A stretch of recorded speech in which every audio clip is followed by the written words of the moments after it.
এই মাটিটা ধরো, আমাকে তুমি বরফে রাখো না, আমি না অনেক কষ্ট পাবো।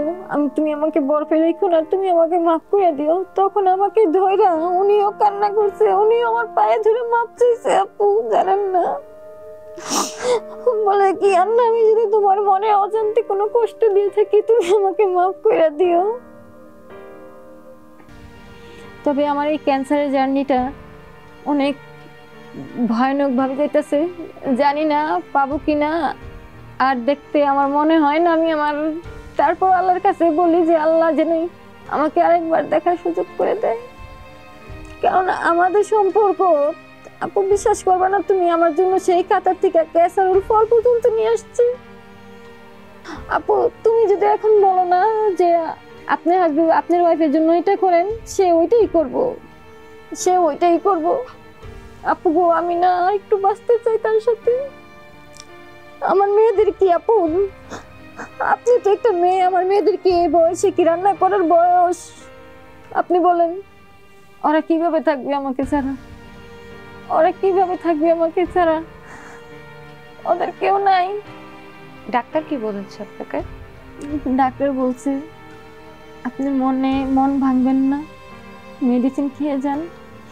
আপনি যদি সারাদিন ওষুধ খায়া যদি মন মানসিকতা যদি আপনি ঠিক না থাকে, আপনি ভালো হবেন না। আপনার মন ভালো করতে হবে, আপনার মন পরিষ্কার করতে হবে। আমি মনটা কিভাবে বুঝাবো আপু? আমি মনটা কিভাবে বুঝাবো? আমার জানটা যে জায়গায়,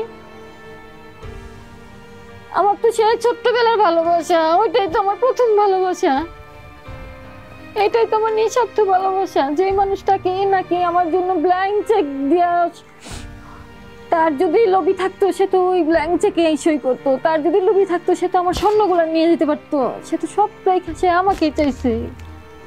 এখনো সে আল্লাহর কাছে ফরিয়াদ করে আপু যে আল্লাহ যেন তোমাকে ভালো করে দেয়। কালকের এই একটা কমেন্ট উল্লেখছে যে আমি শুধু আল্লাহর কাছে চাই আল্লাহ জানি আমার জানটাকে ফিরিয়ে দেয়।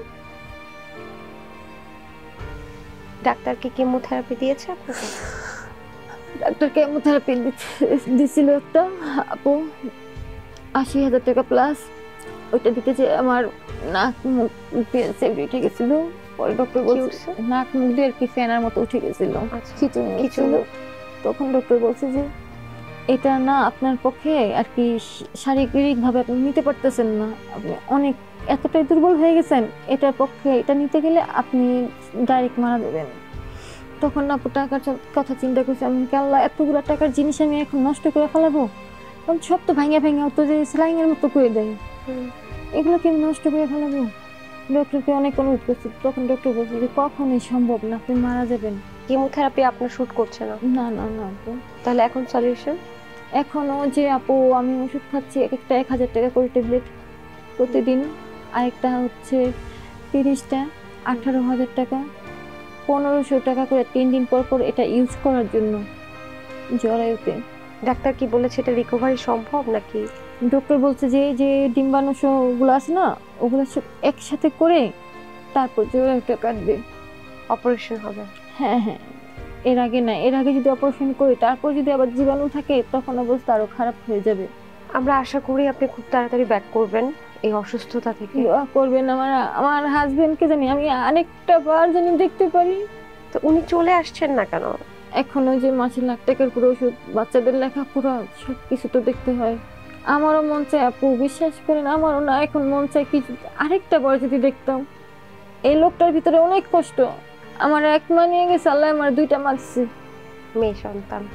তো যেদিন চলে গেছে এটা তো সব সময়ের মতো খারাপ, কিন্তু এবারের খারাপটা একটু বেশি। বলছে কি মুনার আব্বু, আগে তো জামাল ভাই বলতাম, এখন মুনার আব্বু বলি, বড় মেয়ের নাম মুনা। মুনার আব্বু, আমি না দেশে থেকে মাটি আনাইছি, এই মাটিগুলো তুমি একটু ধরো, এই মাটিগুলো ধইরা তুমি আমাকে না, আমি মারা গেলে তুমি না আমাকে বরফে রাখো না, তুমি আমাকে দেখার জন্য আমাকে বরফে রাখো না, তুমি এই মাটিগুলো ধরো, এই মাটিগুলো ধরে এটাই আমাকে যদি মারা যায় আমাকে আমার কবরে তুমি দিয়ে দিও।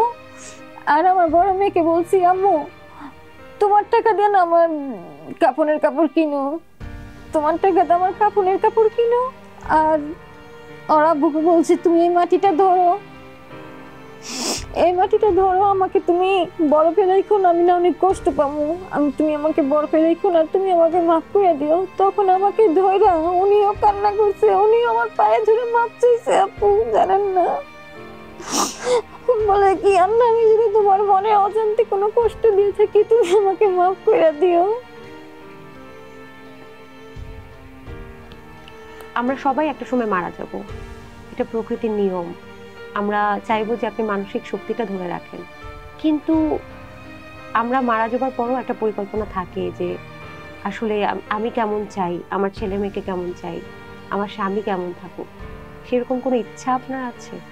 হ্যাঁ, আমি বলি, আমি আমার হাজবেন্ডকে বলি, দেখো আমি তো তোমার সুখ দিতে পারি নাই, আমার তো একটার পর একটা অসুখ ছিলই।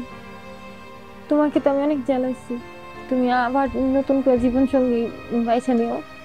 পরে আমাকে ধমক দিছে, অনেক বড় একটা ধমক দিছে আমাকে, যে আমার জীবনে তুমি শুরু, আমার জীবনে তুমি শেষ, আর তুমি যদি মারা যাও আমিও বাঁচবো না, আমিও মারা যাবো। আল্লাহ জানি আমাদের দুজনকে একসাথে নিয়ে যায়, সন্তানদের আল্লাহই দেখবো। এক জীবনে ভালোবাসা কিন্তু সবাই পায় না, পায় না।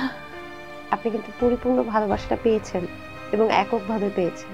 এটাই কি মানুষের ভালো থাকার জন্য সর্বোচ্চ ভালো থাকা না? অনেক অনেক অনেক, এটার জন্যই তো বলি যে এই অল্প বয়সে আমি আপু অনেক কিছু পাইছি।